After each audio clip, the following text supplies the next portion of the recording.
Will I do this book justice? I don't know. I don't know.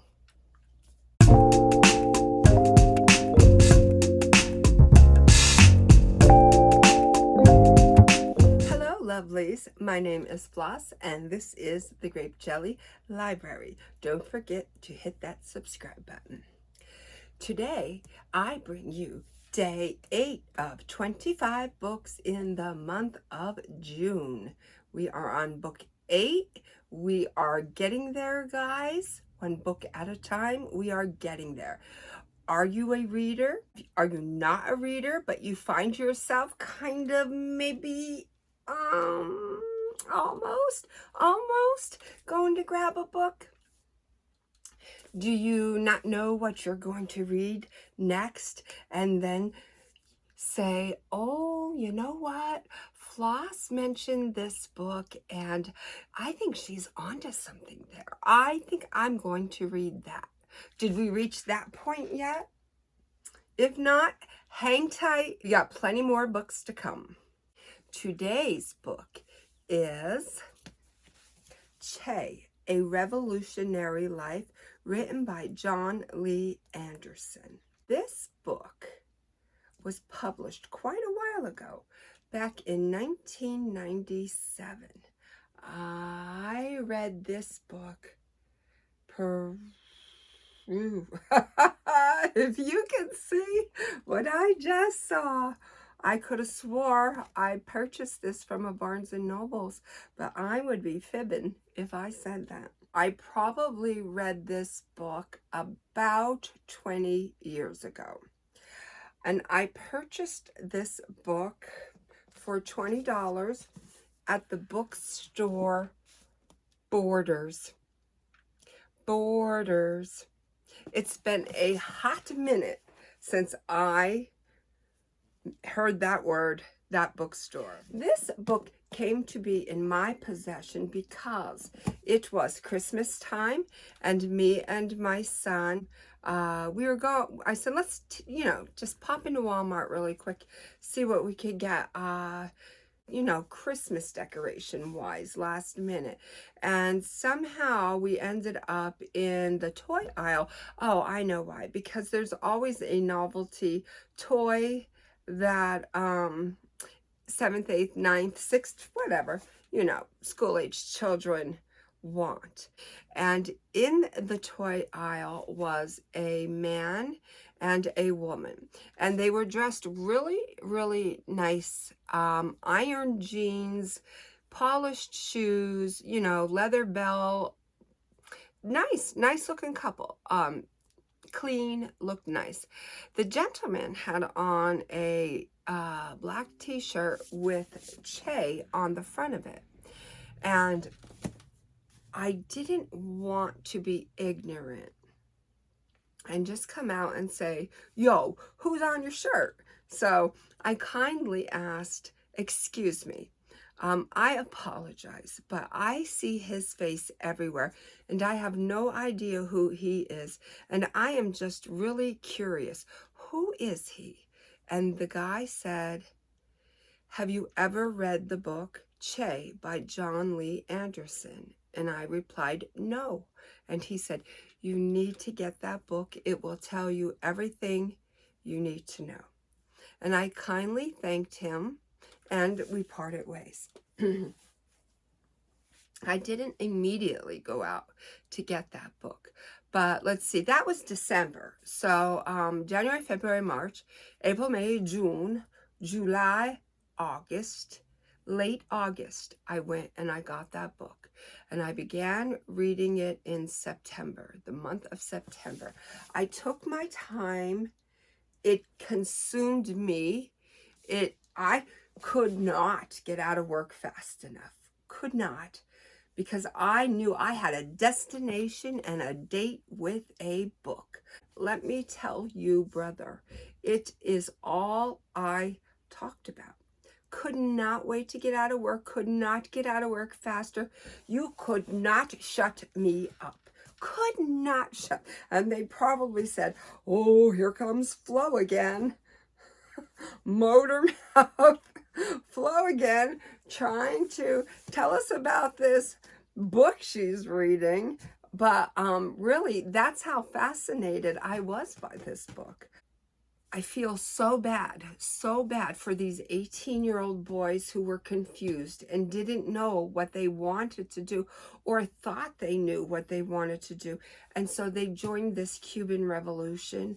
And then when they were in the mountains, in the heat, in the elements, mosquitoes, they had second thoughts and they didn't want to do this anymore.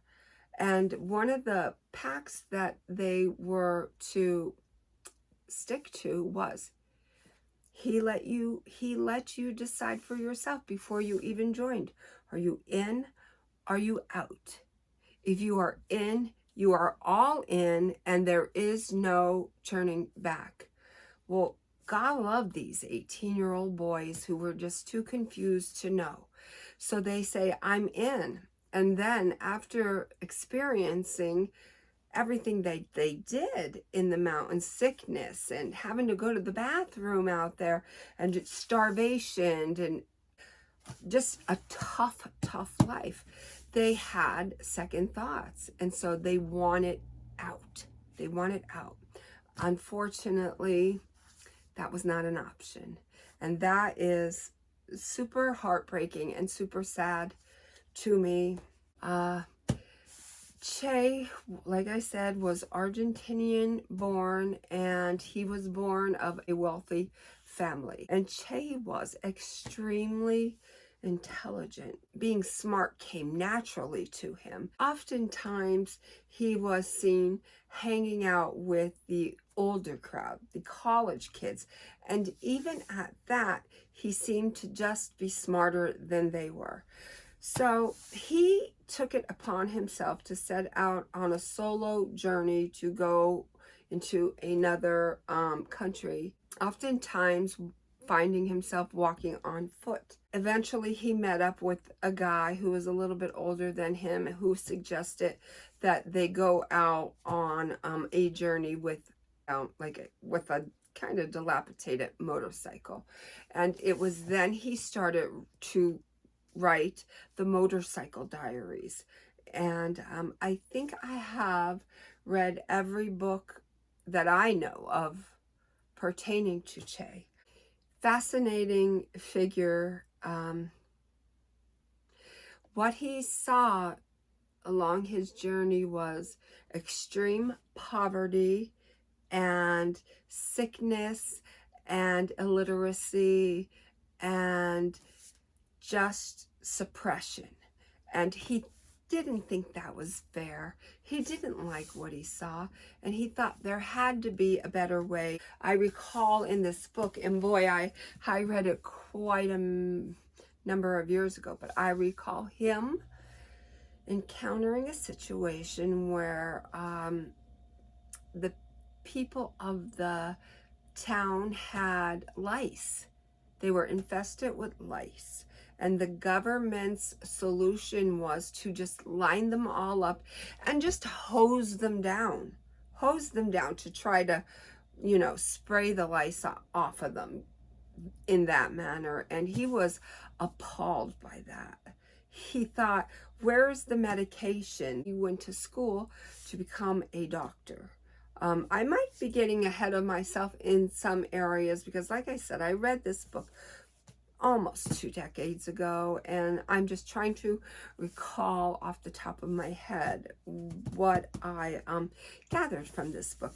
But I will tell you what, knowing that he was born of parents that were rather well off, knowing that he suffered asthma terribly, he was once faced with the situation where they had to leave, and his choice was, I don't have enough space to take my asthma medical bag and my ammunition, so one of them has to stay behind. And he chose to leave his medication behind. He carried his ammunition with him instead. But every time I am, especially on a highway, I look up in those mountains And I think of him, how very hard it would be for any government figure to track somebody down within the mountains.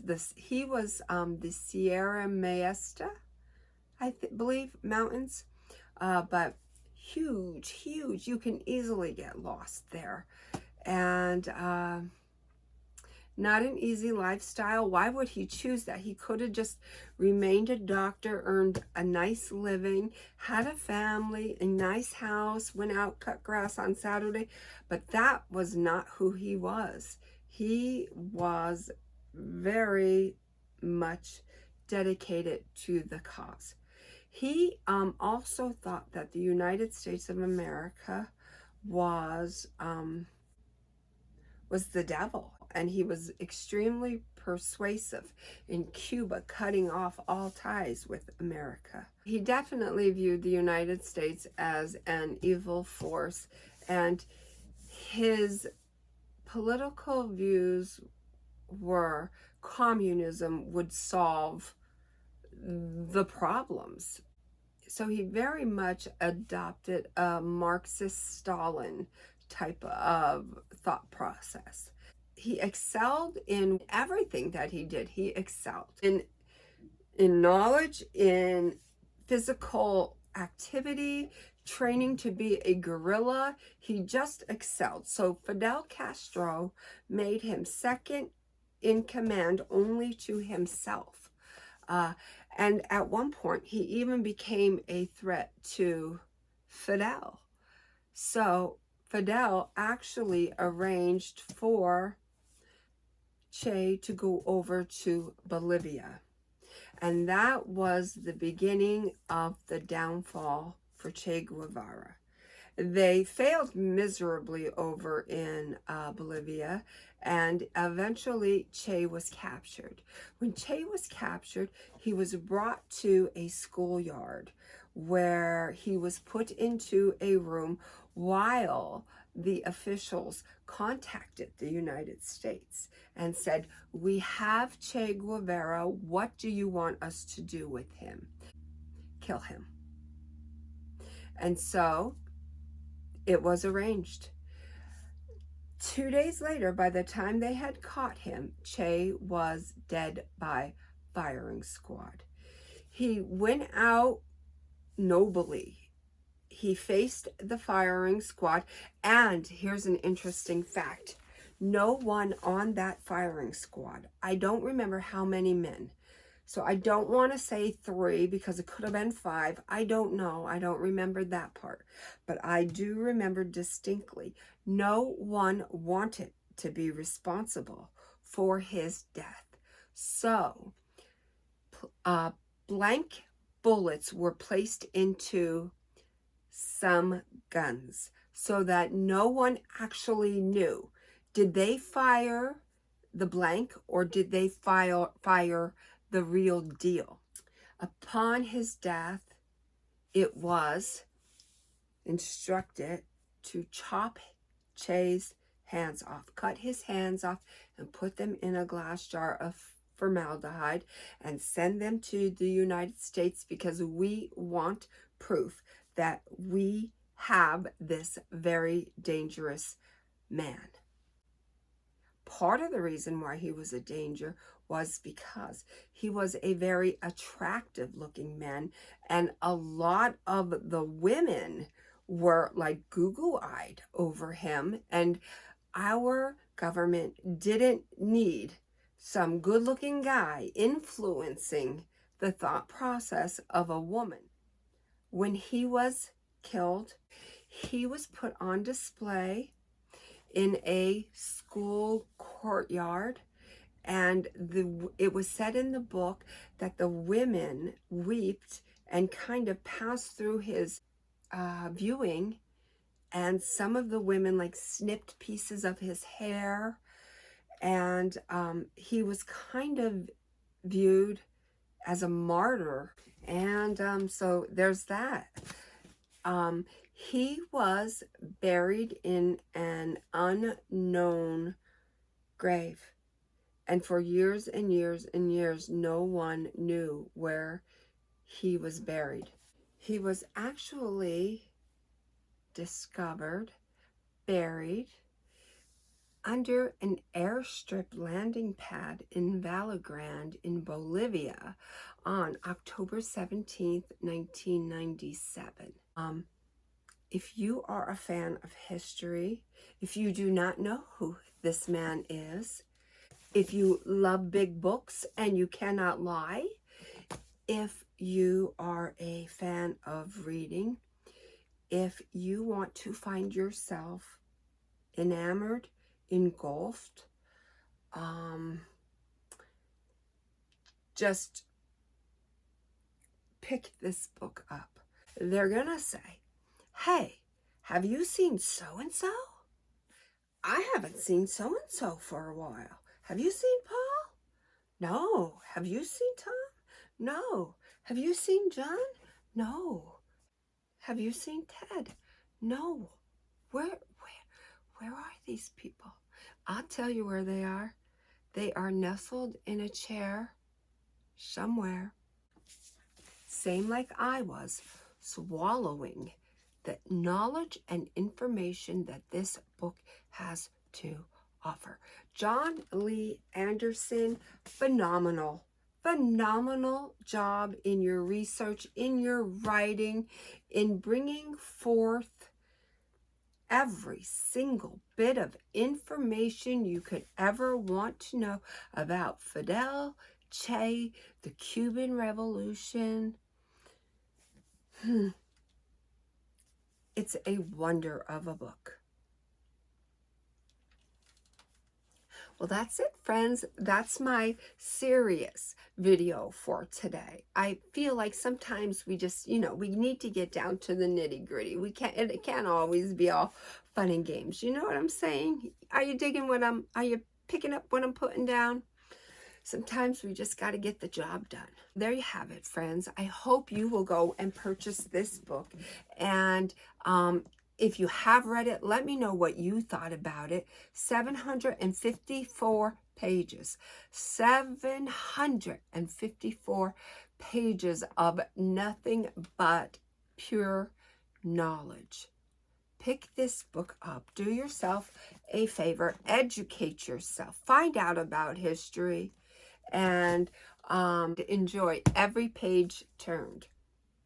Until my next video, be well, be good, be reading. I love you. Drink your water.